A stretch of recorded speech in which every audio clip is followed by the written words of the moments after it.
Hello and welcome to Sound Librarian. I'm Stefan Schutz. If you've watched a few of these videos, you'll notice there's actually a little bit of a trend going on. A lot of the analysis videos that I do are of sequels. That's not because I automatically think that sequels are better.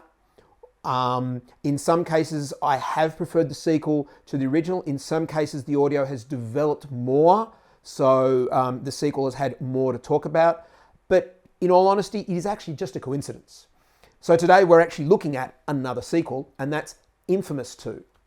Now, Infamous, I think, for me is a bit of a strange game. It's unique to the PlayStation 3, and I've not really ever heard much talk about the Infamous series. 1 and 2 seem to sort of just sail on by and nobody really made a big fuss about them, which I thought was strange because they are both outstanding games.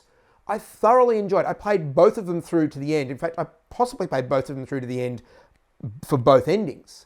So they were really, really enjoyable games. And in general, the audio for them was absolutely rock solid.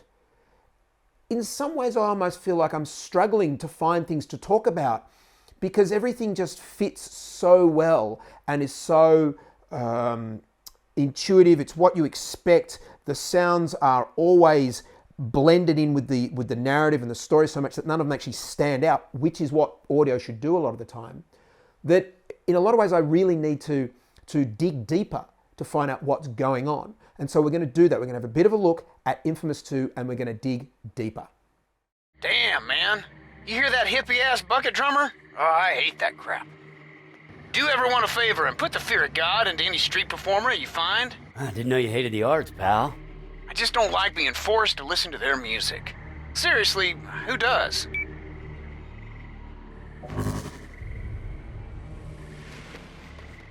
I keep hearing your name around town, Cole. It's gonna be impossible to be anonymous much longer. People will start asking for help everywhere you go. Okay, well then let's hurry up and find Wolf. I'm still on it. In the meantime, I think you should try flexing your powers a bit. Head for these coordinates.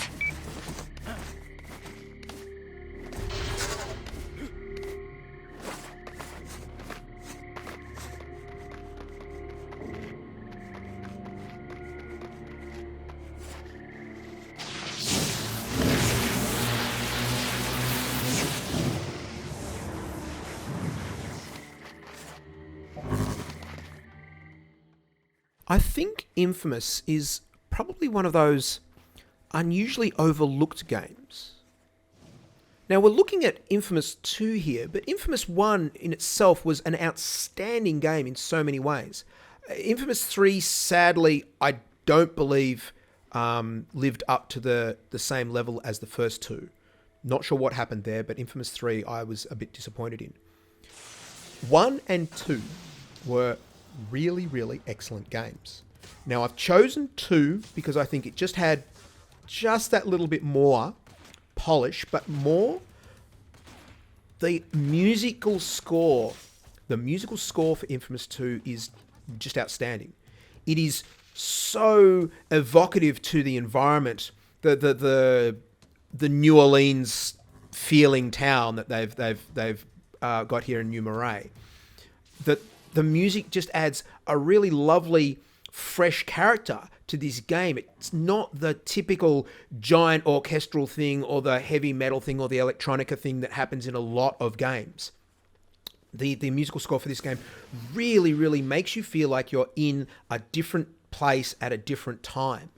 And again, obviously, I will always speak about the importance of the musical side of a game in presenting the world, in presenting the entire feeling of what it is that you're experiencing.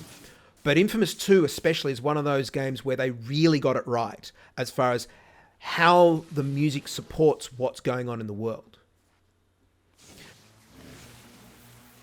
So why have I selected the Infamous games? What is it from an audio point of view? So they might be great games, but what makes these games noteworthy enough to want to include them in the 101 video games you must listen to? And really what I think it is with Infamous 2, and of course Infamous 1, but where they really, really nailed it in Infamous 2, is that everything just comes together. The world, the movement, the special powers, everything I'm doing are incredibly remarkable from the point of view of none of them stand out. Now that might sound a little bit unusual. It's like I'm talking about a game being remarkable because it's not remarkable.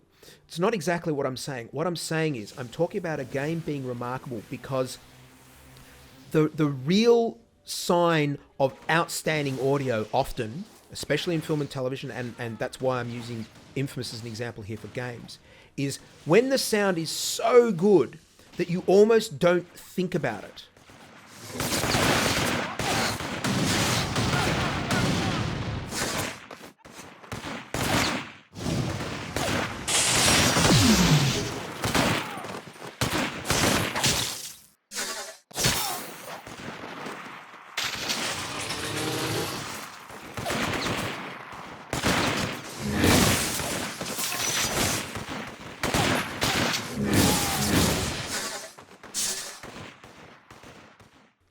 When I played this game, I'd get my electrical powers, I'd get some sort of new ability, I'd be flying around the city, on wings made of electricity or grinding along power cables with sparks flying out. And at no point did I actually stop and think, this audio's good. And that's because the audio was, I think, so well produced and so well blended and implemented and so well mixed together that I didn't have my attention pulled out of the game thinking this is good or this is bad. I was just living the experience. This might seem as though I'm just being a little bit ambiguous about what I'm saying here, but really what I'm saying here is this is some of the best audio I've experienced in a game simply because of how well it all fits together. Everything about it just feels like it actually exists in this world. I mean, look at this world. As I'm panning the camera around, look at this world. This world is stunning. This world is so beautifully crafted. Everything about it, the sunset in the distance, the buildings, the level of details on the buildings.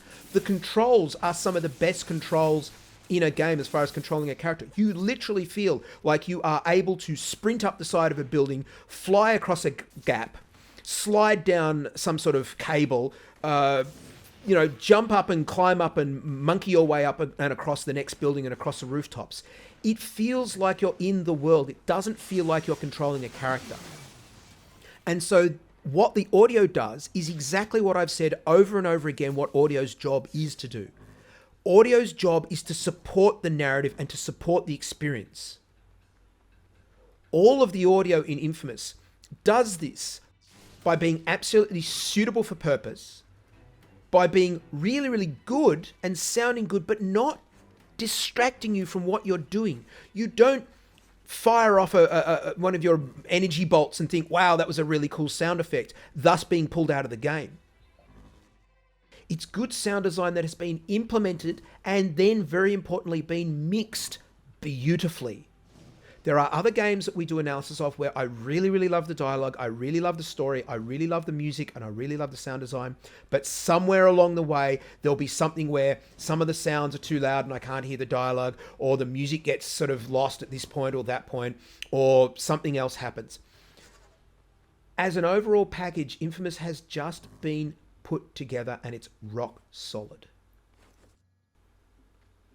Now, the character dialogue, speaking about individual elements, the character dialogue is something else that I think has been really, really well done. They've got a very common thing of, the talking heads popping up from radio messages or your phone or however they're getting those messages to you. But they do combine that with you speaking to people in the street and having missions going on. And there's a difference between the story elements and just the world environmental elements. But all of it, again, is just rock solid. I found the story for this engaging. It might not have been the most original story ever told. What's important is how well it's been told. And the voice acting I felt was just solid. From your buddy Zeke to the various different characters you have in this and their motivations. the fact that you've got to make decisions, and again, sure, the difference between good and bad, whether that's done particularly well or not, it's convincing. The fact that people's attitudes towards you in the world change. They can be fearful of you, they can be happy to see you, they can be threatening towards you, depending on their relationship with your character. And all of this comes down to how well it's been written, how well it's been recorded and voice acted, but also how it's been implemented, where they've decided to use the various bits of dialogue and how they've used them.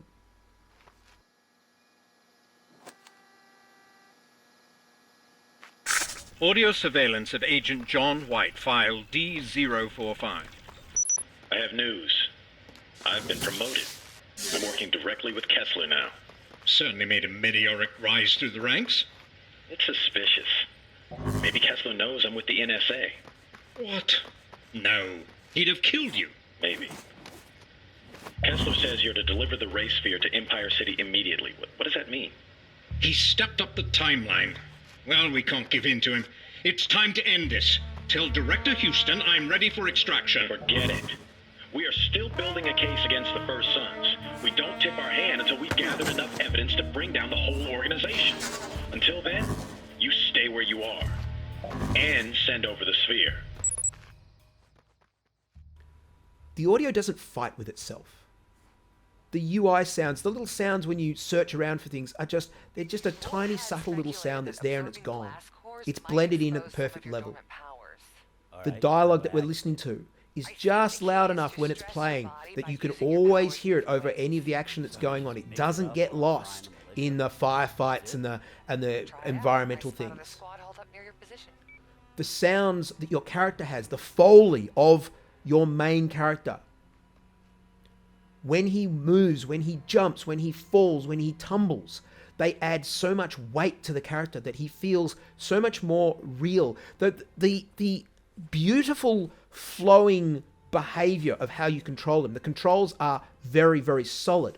But again, I would argue that the strength of the controls is really highlighted by the fact that the sounds really, really add to the feeling of the smooth, nimble parkour, running and flying and tumbling and fighting. Militia found themselves some more deviants. If you don't do something, those folks are going to be target practice. Leave me alone, please.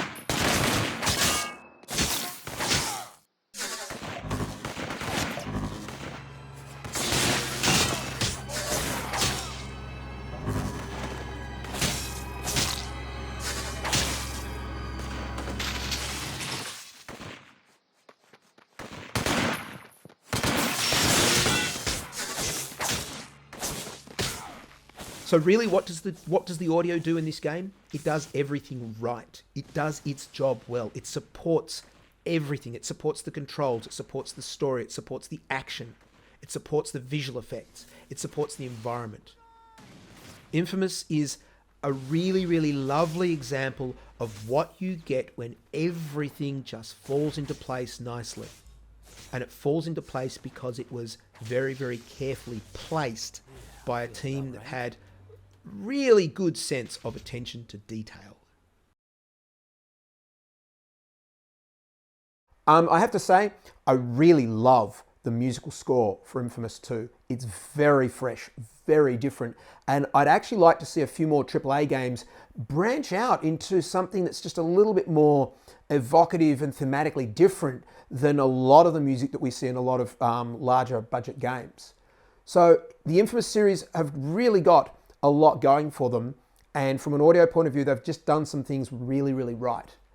And so for me, It's a series that's worth keeping an eye on, and the first two, well and truly worth checking out if you're interested in game audio. Check them out and keep an eye out for more videos. Thanks very much for watching.